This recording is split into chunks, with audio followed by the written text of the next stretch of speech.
The wife of one of the defenders of Mariupol, in an interview with a TV channel, shared her opinion about how she sees what is happening in her city. The wife of Azovets expressed the following thought: "The Ukrainian authorities must do the impossible to save people from Mariupol, as the Ukrainian military does in Mariupol. And second, Russia uses the so-called green lanes to lure people out and then attack them as they exit." Let's talk more extensively about the topic that the woman who gave the interview touched on. So, it's worth starting with whether she is right when she says that the authorities must do the impossible to unblock Mariupol. The Ukrainian authorities keep saying that this is impossible. The woman in the video retorts in response and says that even if it is impossible in quotation marks, then this impossible must be done. And do not hide behind the fact that it is allegedly impossible. There may be some truth in her words, and here's why. Let's start with what is worth saying and who and when actually defined this concept in relation to of the city and hung on the operation to liberate Mariupol. The stigma duplicate of Mariupol is impossible. President Zelensky himself or those who command military operations? The question here is, how impossible is it, and where did you get the idea that it is total impossible? Yes, the government has always done what it needed. And no one shared secrets with the people. They always said, it is necessary. So it is necessary, and that's all, without explanation of the reasons and other unnecessary formalities in the opinion of the authorities. But, well, how? Tell you. Now the regime of martial law in the country, and the authorities generally cannot and are not obliged to report the details of certain decisions made by themselves. After all, as you know, in a time of martial law, laws do not work the same way as in peacetime. Secrecy there, military secrets, and all that. And so be it, but the problem is that the same secrecy in decision-making was present even before the war with Russia. As one of the small examples, remember at least how much, and in detail, government communicated with the people during the next increase in gas prices or utilities? No, never. They was doing what they need, and this all. They tried to explain something there, only in order to get rid of the people. And everyone remembers it well. No matter what sphere of life in Ukraine, they didn't explain anything to the people. The authorities always did what they needed first of all, and not the people. Therefore, that the authorities are accustomed to making decisions on their own, ignoring the opinion of the people, that the people actually never wanted to change this and climb into places where they understand little and understand all these intricate schemes called exorbitant prices for utilities, food, gasoline, and the fabulously priced customs clearance of cars imported from abroad.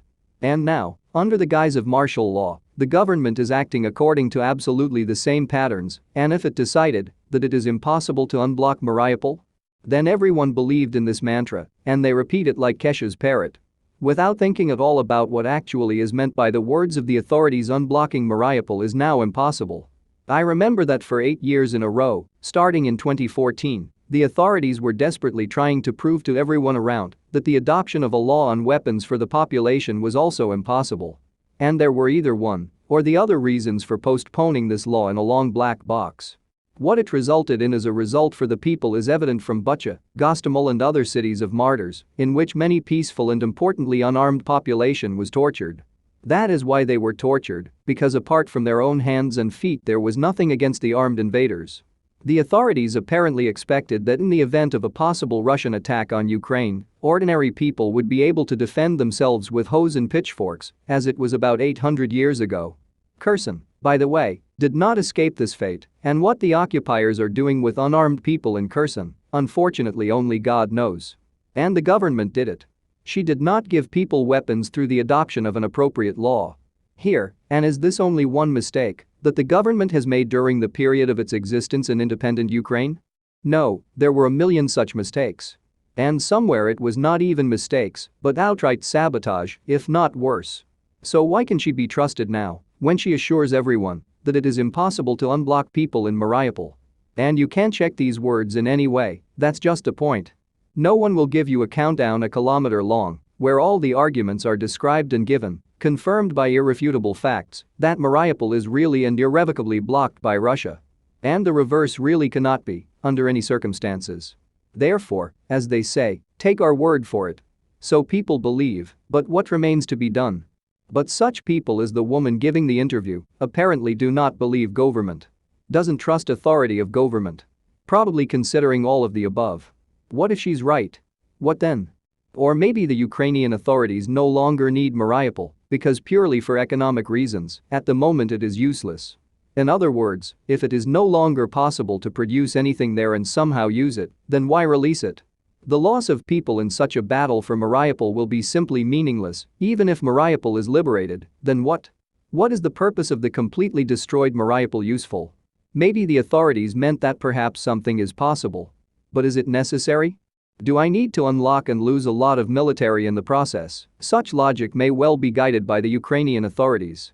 It turns out that the only reason for the liberation of Mariupol is the people who are there. And now, evaluate for yourself how important these people are for the Ukrainian authorities, or not. There is nothing to say. Draw your own conclusions. This video is just to get you thinking. And there is nothing to discuss about the green corridors. The meanness of Russia is no longer news. It has become so obvious that Russia need not try to convince anyone otherwise. Nobody just don't believe her.